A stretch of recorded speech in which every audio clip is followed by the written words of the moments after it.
Ayan, good morning mga taga RKS. So, ito na naman ako si Lego.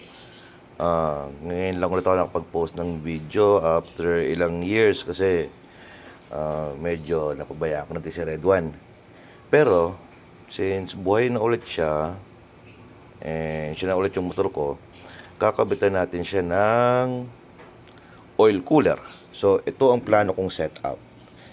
Ito yung si Red One, kunyari. Pasensya na, pangit drawing ko eh. So, ito siya. Ito yung harap. Ito yung likod. Diba? Ngayon, kadalasan ang ginagawa nila, ang filter, ang oil cooler pala nandito sa harapan. Nakaharap. Ang gagawin ko is, nasa gilid siya, pero dalawa. So, ang mangyayari, ito, kunyari ito yung filter, ay yung oil cooler pala. Ito yung manggagaling sa engine, papasok siyang ganyan, iikot na pa ganon, tapos babalik sa engine. Pero, iniisip ko kung isa lang ba o dalawa. Titingnan natin yan. Siguro dalawa na lang para maganda. Ipapakita ko na lang yung pagkabit ko. Ay, kaya ko kayo i-video yun. Diba, pakita ko na lang pag natapos ko na ikabit. Thank you. Alright. So, ito na kami na Red One. Tapos ko na siya ikabit. So, ito na yan. Yung oil cooler. Nabit ko na siya. Tapos, sa kabila. Yan, dalawa. Para maganda. Ang sabi ko nga, 'di ba? Ang kabit nito is galing dito. Ayan, papansin mo, yung pinanggagalingan niya is yung dating may tornilyo dito. Yung tawag dito sa pressure gauge na kinakabitan, yung tornilyo na yan. So, diyan ko siya pinadaan, pasok dito. Pero hindi siya nakakabit dito kasi ito yung hindi siya nakakabit dito. Ito kasi yung final eh. So, papasok siya dito. Pupunta siya sa kabila.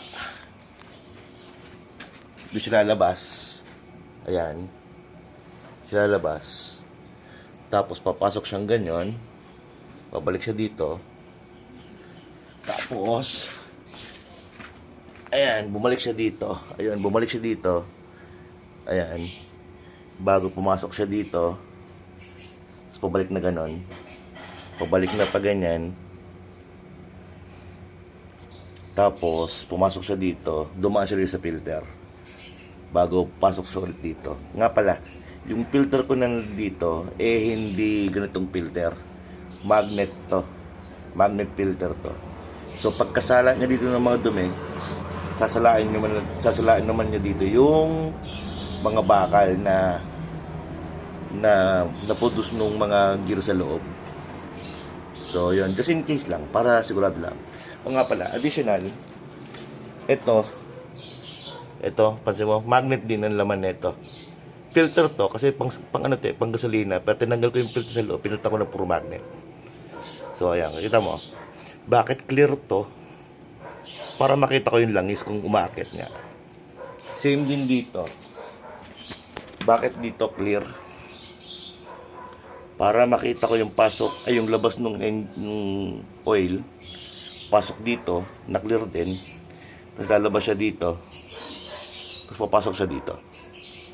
Ayan. Titesting ko natin mamaya. Nga pala, hinarangan ko din yung nandoon sa loob. Kasi may, di ba, pag binuksan mo to, may butas yan sa gitna. Tapos may butas yan na parang dito. Hinarangan ko yun ng goma. So, titestingin natin yan. Okay. Alright, so engine start tayo. Testing natin. Yan. Engine start. So, yan. Yan yung langis. Ay, ganyan. Tapos, papasok siya dito. Ayan. Pasok siya doon. Ayan na siya. Ayan. Ayan. Ay, hindi ko yung pagpasok yun. Ayan yung langis. Pasok dito, galing sa filter, pasok na dito sa oil filter, galing pa sa oil cooler, pasok sa filter, tapos pumasok siya dito.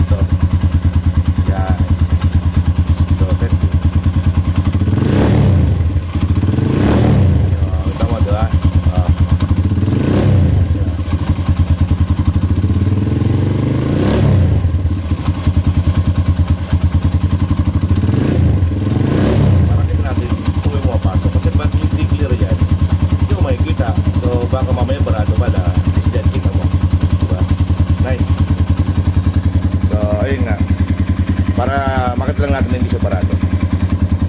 Pero so far, okay naman siya. Yan.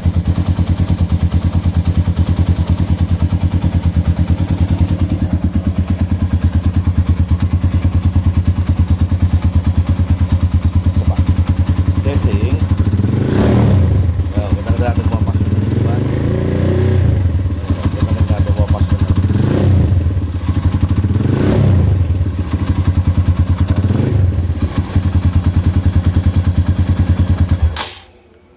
Okay, yun lang. Thank you ulit. Galing sa akin, kay Lego at kay, syempre, kay Red One. Okay.